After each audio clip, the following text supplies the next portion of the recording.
Halo, assalamualaikum. Kembali lagi bersama saya, Kak Merlina Putri Lestari dan Kak Intan yang akan membawakan materi terkait cara mengendalikan emosi. Silahkan disimak ya teman-teman.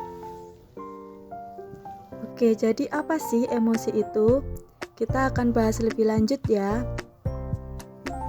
Jadi, terdapat dua macam sifat emosi, yaitu emosi positif dan juga emosi negatif. Untuk emosi positif itu terdapat rasa rela, lucu, keceriaan, senang, kenyamanan, rasa ingin tahu, kebahagiaan, kesukaan, cinta sayang, dan ketertarikan. Untuk emosi negatif terdiri dari rasa tidak sabaran, kebimbangan, rasa marah, kecurigaan, rasa cemas, rasa bersalah, cemburu, jengkel, takut, depresi, kesedihan, dan juga ada rasa benci. Nah, jadi banyak sekali ya teman-teman untuk macam-macam emosi dari positif dan negatif. Pengertian emosi adalah emosi yaitu perasaan intens yang ditujukan kepada seseorang atau sesuatu. Bisa juga emosi itu adalah reaksi yang ditimbulkan terhadap seseorang dalam suatu kejadian. Emosi dapat ditunjukkan ketika merasa senang mengenai sesuatu, marah kepada seseorang, ataupun takut terhadap sesuatu. Emosi memiliki peran yang besar dan sangat penting dalam dinamika kepribadian atau kejiwaan setiap individu dan pengendalian tingkah laku seseorang. Oke, selanjutnya yaitu pengaruh pengendalian emosi terhadap tingkah laku.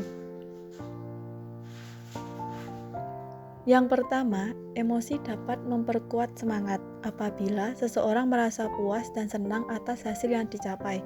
Yang kedua, emosi dapat melemahkan semangat apabila timbul rasa kecewa atas kegagalan. Yang ketiga, emosi dapat menghambat atau mengganggu konsentrasi belajar ketika ada kegagalan, ketegangan perasaan, misalnya gugup, kecewa, dan ketakutan. Yang keempat, emosi mengganggu penyesuaian sosial, misalnya iri hati dan cemburu. Yang kelima, suasana emosional yang dialami pada masa kecil akan mempengaruhi sikapnya baik terhadap diri sendiri maupun terhadap orang lain. Jadi, kenapa sih kita harus mengendalikan emosi? Mengendalikan emosi itu sangat penting ya, karena mengendalikan emosi berarti pengakangan atau penahanan terhadap rasa batin yang keras atau yang timbul dalam hati, karena apabila tidak dapat mengendalikan, orang tersebut akan merasa rugi baik bagi diri sendiri maupun orang lain. Emosi yang tak terkendali hanya akan melelahkan, menyakitkan, dan meresahkan diri sendiri. Sebab ketika marah, maka kemarahannya akan meluap dan sulit dikendalikan. Dan itu semua akan membuat kita akan cenderung bertindak sekehendak nafsu kita sendiri. Oke, selanjutnya ada tips nih untuk kalian mengendalikan emosi. Disimak ya. Yang pertama, ada berpikir positif. Pikiran dan anggapan yang buruk akan mendorong munculnya reaksi negatif dalam diri. Berpikir positif akan membantu kalian untuk berhenti memikirkan kemungkinan buruk yang terus-menerus menghantui diri kalian. Mencari tempat yang nyaman, sepi, dan tenang akan membantu untuk membangkitkan pikiran ke arah yang positif dan menghilangkan sedikit perasaan yang sedih maupun marah. Yang kedua, ada pancarkan emosi positif. Membiarkan diri terpuruk dalam emosi negatif yang membelenggu tentu itu tidak baik. Pikirkan permasalahan yang dapat memunculkan emosi negatif. Selanjutnya, petik manfaat baik yang bisa dijadikan cambuk positif untuk mengganti emosi negatif dengan emosi yang positif. Jangan lupa untuk tarik nafas dalam-dalam, kemudian saat mengembuskan, angkatlah sudut mulutmu dengan senyum yang lembut. Walaupun cara ini terdengar sederhana, tapi jika dilakukan dengan benar dan sesuai, akan membawa perubahan yang baik dalam diri kalian loh. Yang ketiga yaitu menuliskan perasaan. Ketika terjadi kesalahan, sebagian orang mungkin mengalami perasaan yang saling bertentangan dan rumit.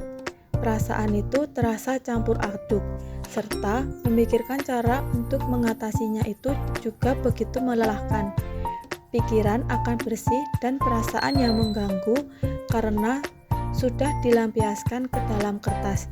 Jadi, kalian yang memiliki emosi negatif atau perasaan-perasaan yang tertanam dalam diri bisa kalian ungkapkan ke dalam sebuah kertas karena hal itu dapat membantu kalian mengurangi emosi negatif seperti sedih dan juga marah atau kecewa. Yang selanjutnya yaitu membicarakan masalah. Beberapa masalah serius dapat menyebabkan dampak yang fatal terhadap mental, terutama jika tidak dapat melakukan apapun untuk memperbaiki situasi.